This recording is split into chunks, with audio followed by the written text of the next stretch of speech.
câncer de mama é o tipo de câncer mais incidente entre as mulheres no Brasil e no mundo. Segundo dados do Instituto Nacional de Câncer, estima-se que somente em 2025 mais de 73 mil novos casos serão registrados no país. Mas apesar dos números expressivos, os avanços na medicina e o diagnóstico precoce têm aumentado significativamente as chances de cura e a qualidade de vida das pacientes.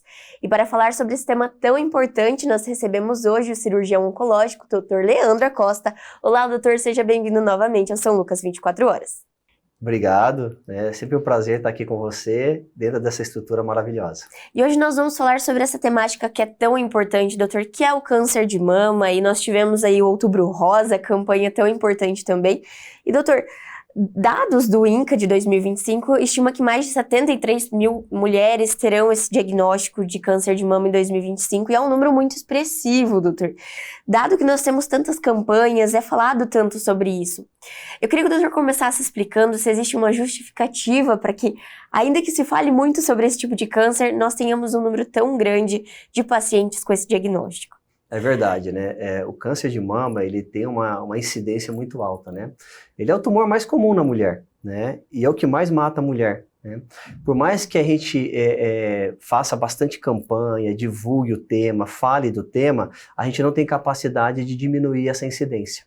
O que a gente consegue é mudando alguns estilos de vida e algumas condições e hábitos de vida, fazer com que alguns tumores não ocorram. Mas a grande maioria dos tumores de mama, eles vão aparecer mesmo mudando o estilo de vida, mesmo mudando os hábitos e condições gerais. O que a gente quer nesse mês de outubro é a conscientização do rastreio e do diagnóstico precoce. Que é o que vai fazer diferença no tratamento dessa paciente, né, doutor? Que vai fazer diferença num todo depois. Mas, e justamente, doutor, um outro dado que foi levantado também é uma maior incidência no sul e sudeste. Tem uma justificativa também do porquê isso acontecer, principalmente nas pacientes dessas regiões, doutor? Quando você fala de dados, né, a gente estava falando ali, ó, a incidência é de quase 73 mil, 74 mil só nesse ano de 2025. Dessas, em torno de 20 mil mulheres vão morrer do câncer de mama, né? Provavelmente por um diagnóstico mais tardio. E para a gente ter uma noção, a cada 100 mil habitantes, a taxa de diagnóstico de câncer de mama, de incidência, gira em torno de 66. Então, se a gente pegar a população de Cascavel, nós vamos ter aí quase 500 mil habitantes, então a gente vai ter quase 300, 400 casos de câncer de mama por ano. É bastante. A região sul e sudeste, ela se comporta muito como países desenvolvidos, em que a gente tem mais sedentarismo, mais obesidade, mais consumo de alimentos enlatados e embutidos. Tudo isso influencia na incidência do câncer de mama. Não só do câncer de mama, né, doutora? A gente percebe isso também em outros tipos de câncer, mas o câncer de mama também acaba acontecendo. E falando justamente sobre a questão dos fatores de risco, nós temos então os modificáveis e os não modificáveis. Doutor, poderia comentar um pouquinho sobre eles também? Tem ali na questão da genética. Explica um pouco para nós, doutor. Tá bom. Realmente, existem algumas coisas que a gente não modifica, né? Eu sempre falo isso para meus pacientes. Tem duas coisas que a gente não consegue modificar. Um é nossa hereditariedade, o nosso DNA, né? Então, quando a gente é formado embrião, a gente recebe uma parte do gene do pai e da mãe, e isso vai nos formar. Essa questão genética, se eu herdei alguns genes falhos, ou alguma genética ruim, isso eu não consigo ainda modificar. E outro é o envelhecimento. Então, nossa herança genética e o nosso envelhecimento, isso não tem como a gente modificar. Nós vamos envelhecer, com saúde ou não, mas vamos envelhecer, e essas células nossas mais velhas estão propícias a desenvolver tumores. Isso a gente não modifica. Por outro lado, a gente tem que pesar a balança de coisas que a gente consegue modificar, que são estilo de vida, como atividade física periódica, diária, de pelo menos 30 a 40 minutos, evitar consumo de comidas industrializadas, enlatadas, embutidas em excesso, não fumar, então cessar o tabagismo, ter ingesta de álcool mínima possível, né? Boas noites de sono, evitar estresse excessivo. Então, quer dizer, a gente tem que pesar. Se a nossa genética é ruim, porque eu tenho uma história familiar muito forte, muito pesada, eu vou ter que pesar o outro lado da balança. Então, eu vou ter que mudar o meu estilo de vida, praticar atividade física, me alimentar melhor, evitar estresse, não beber e não fumar, para que essa balança não desequilibre para o lado ruim. Também, né? E, doutor, falando sobre o câncer em si, a gente sempre percebe que há uma faixa etária acima ali dos 50, 45, 50 anos. No câncer de mama também, essa faixa de mulheres, ela pode acontecer em mulheres mais novas, mas geralmente tem essa idade. O doutor poderia comentar também sobre essa questão de quando é que se deve tomar ainda mais cuidado e fazer os exames de prevenção? Sim. Então, o Outubro Rosa, ele veio para a gente buscar orientar as pacientes a fazerem o rastreamento precoce do tumor do câncer de mama, né? A incidência do câncer de mama, ele é maior acima dos 45, 50 anos, até perto dos 60 anos. Mas a gente tem visto muitos casos de mulheres cada vez mais novas, principalmente abaixo dos 40, 45 anos. O rastreamento, ele deve iniciar acima dos 40 anos, com uma mamografia acima de 40 anos. A mamografia é o carro-chefe, é o exame-chefe de rastreamento de câncer de mama. Em alguns casos, a gente pode associar outros exames de imagens, como ultrassonografia, principalmente para mulheres que são muito novas, para mulheres que têm a mama muito densa, com muita glândula, né? E também a ressonância acaba auxiliando nesses casos, de história familiar muito forte, mulheres que têm próteses mamárias, que os exames são difíceis de ser avaliados, né? E quando gera alguma dúvida, então a ressonância pode ajudar. Mas o ideal é que comece a realizar a mamografia acima dos 40 anos. E é por isso que a importância de um acompanhamento com o ginecologista, com o médico da família, desde cedo, né, doutor? Ter um médico de confiança para ter esse acompanhamento. O doutor comentou sobre a questão do histórico familiar. Quais são as pessoas dessa família que a gente deve considerar? Então, é mãe, é avó, é tia, irmã? Como que funciona também nessa base para ter aquele alerta de quando essa mulher deve buscar, doutor? Sim, é sempre importante que a história familiar, ela é mais incidente e ela causa mais tumores quando a história familiar é muito próxima. Então a gente fala que parentes de primeiro grau. Certo. Quem são primeiro grau? Irmãos, filhos, pai e mãe. Então quando você tem essa história familiar em parentes de primeiro grau, você deve se preocupar mais, ficar mais atento.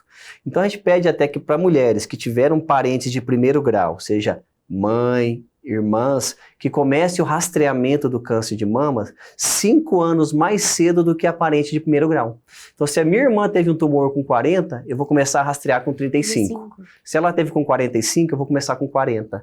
Porque essa história positiva e forte familiar pode ser um indício de que eu tenho alguma alteração genética que predispõe ao tumor. E, doutor, falando sobre um outro ponto curioso que o doutor comentou sobre os exames, né, que a mamografia ainda é o principal, e o doutor comentou sobre pacientes que têm prótese, e hoje a gente vê também muito disso, né, essa questão estética presente nas mulheres, então o uso de silicone e essas questões. Então, existe sim exames que são complementares e que auxiliam, porque também tem essa dúvida. Eu posso fazer a mamografia ou não? Tem alguma dificuldade no diagnóstico dessas pacientes por conta de fato da prótese? O autoexame, ele é igual para elas de uma paciente que não tem ou é um pouquinho diferente? Tá, então vamos começar. O autoexame é um exame em que a mulher se olha no espelho e se palpa e se conhece. O autoexame não deve começar com 35, 40 anos. O autoexame deve começar com 15, 16, 18, 20, né? A mulher tem que se conhecer. Esse é o primeiro sinal. Ela se conhecendo, ela vai saber se alguma coisa fugiu da normalidade dela, e isso pode ser um sinal de alerta para ela procurar um médico, um ginecologista, um oncologista, um mastologista, a fazer um exame direcionado. Né?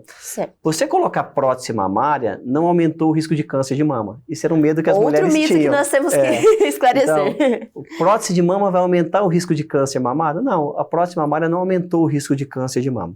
O que pode acontecer é que a prótese pode atrapalhar o diagnóstico precoce de alguns exames, né? Então, às vezes, na mamografia, é mais difícil você comprimir o tecido mamário quando você tem uma prótese, né? Então, isso pode deixar passar uma parte do tecido mamário fora do exame.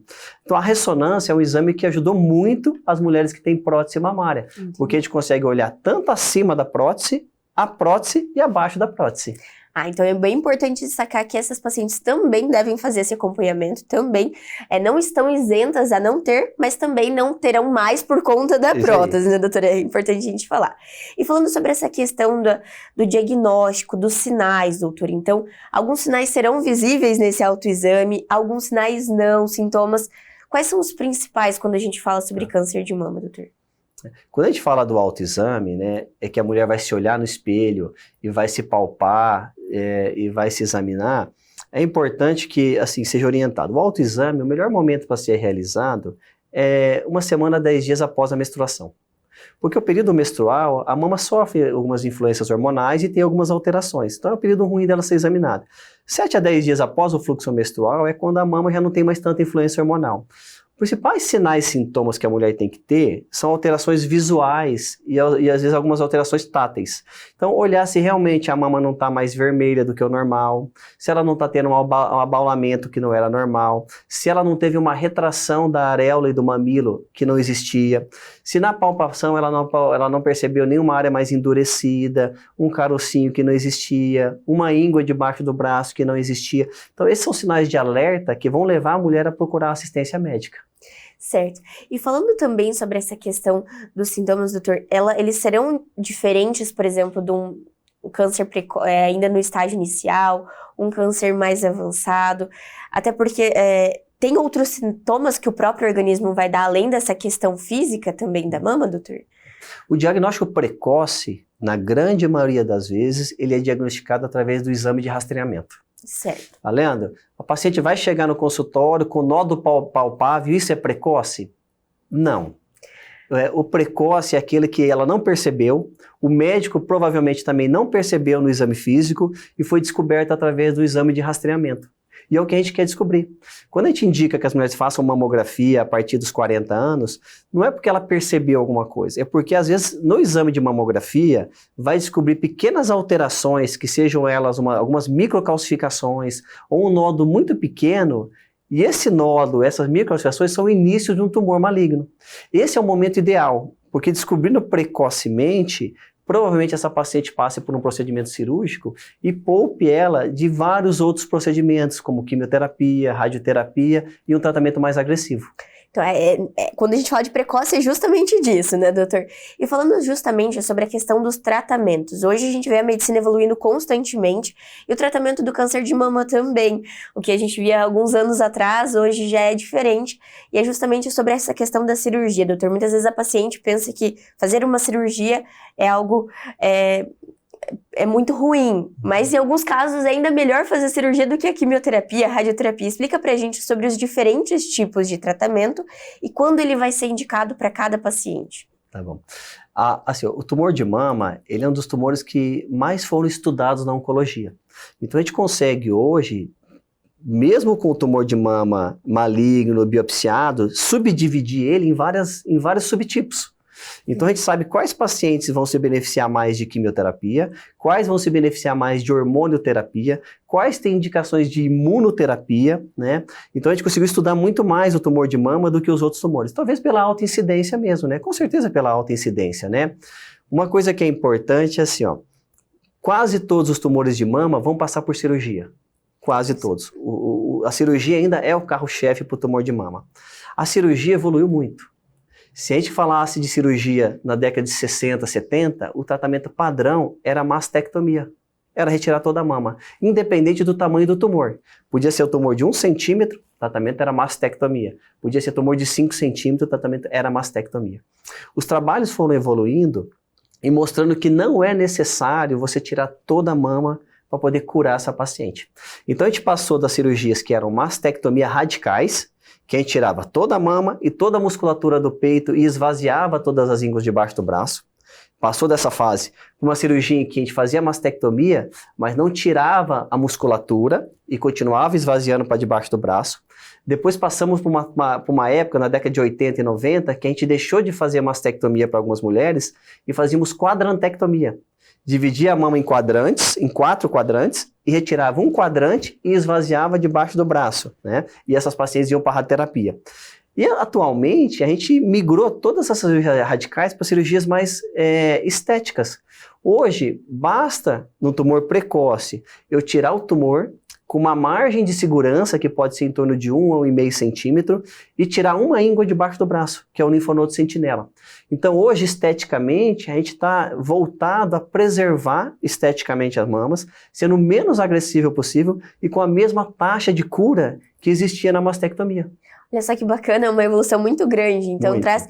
Porque essa questão da estética é muito importante, né, doutor? Falando como mulher mesmo, a gente tem toda essa questão de visual das mamas e se preza muito hoje por isso também. E falando sobre a questão da quimioterapia, radioterapia, ainda são tratamentos que também são muito importantes para essas mulheres e serão indicados em casos, então, específicos. Então, muitas vezes a paciente faz a cirurgia e é somente isso, em alguns casos ela vai precisar desse tratamento complementar, isso? É assim que funciona. O diagnóstico precoce, existe uma grande possibilidade de apenas uma cirurgia resolver o problema, né? E é o que a gente quer. Às vezes uma cirurgia pequena, pouco agressiva e diagnosticado o câncer na fase inicial, parar por ali, porque ela não precisa fazer mais nada, né?